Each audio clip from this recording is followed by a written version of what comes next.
What was your main takeaway from that opening statement? Well, my main takeaway was that Recep Tayyip Erdogan, the Turkish president, was outnumbered and outgunned diplomatically.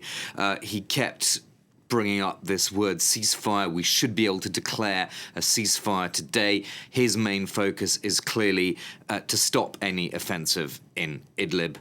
The other two were having none of it. Putin pushing back against that idea. President Rouhani of Iran doing the same thing. Putin saying, well, the Syrian opposition should keep up its side of the bargain, that they're making provocative measures using drones and so forth. So clearly Putin blaming, at least indirectly, blaming the opposition for the situation in Idlib, not the Syrian government. Meanwhile, clearly Erdogan looking at the Syrian government as the main problem in Idlib. Erdogan saying we don't want a sea of blood in Idlib.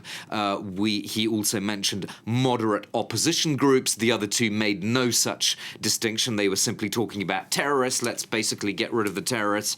Turkey also talking about terrorist groups, not the ones in Idlib, but something completely different east of the Euphrates. I think that must have been a reference to Syrian militias. Again, Turkey out on a limb there when it comes to the Kurdish question, or at least that was my reading between the lines. Although I have to say there were some translation issues here, so I can't be 100% sure that that's what Erdogan was talking about. But in general, the gist that I got was that Erdogan was the odd one out here. We'll have to see what the final communique says, but I would be surprised based on those final exchanges whether the word ceasefire actually made it into the final declaration. So where might they find some common ground then?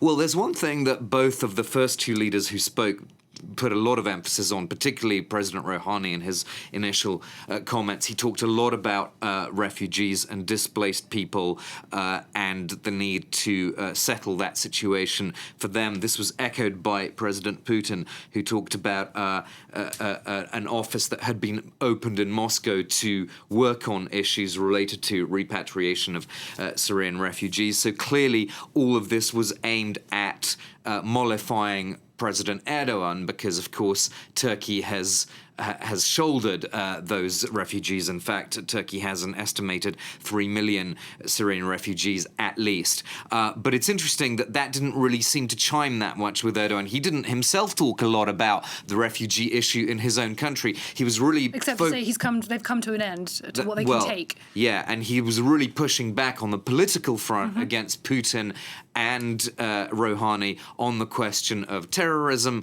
on the question of the Assad regime's methods and actions, and obviously on the Kurdish issue, at least indirectly. And so all of this, I think, shows just how difficult Turkey's position has been in this tripartite summit.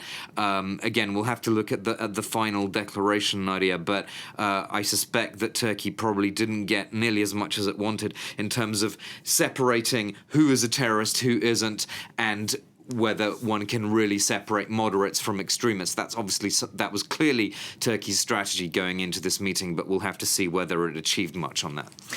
And the rest of the world, namely the West, has been left out of this discussion. But the US did come under serious criticism from all three. Is that the common denominator? Well, in a way, but that doesn't mean to say that the interests of the US and these three separate entities might not coincide at some point further down the line. That the US is still a player. It still does have troops in northern Syria, and clearly Turkey is going to have to maintain a relationship with the US as a NATO member. It already did work with the US in terms of at least informally separating out zones of influence in northern Syria to try and create a kind of buffer against Kurdish fighting forces. It already came to some sort of understanding with the US a few months ago on that. Tensions are obviously very high now between Iran and the US because of various other issues, not just the Syrian question. Russia, Russia's going to have to come to some sort of entente with the US and Turkey when it comes to the broad contours of a Kurdish presence in northern Syria. So everything is still, in a sense, up for grabs. But I think, again, to come to the main point, Idlib is really the key question right now, an idea what happens there.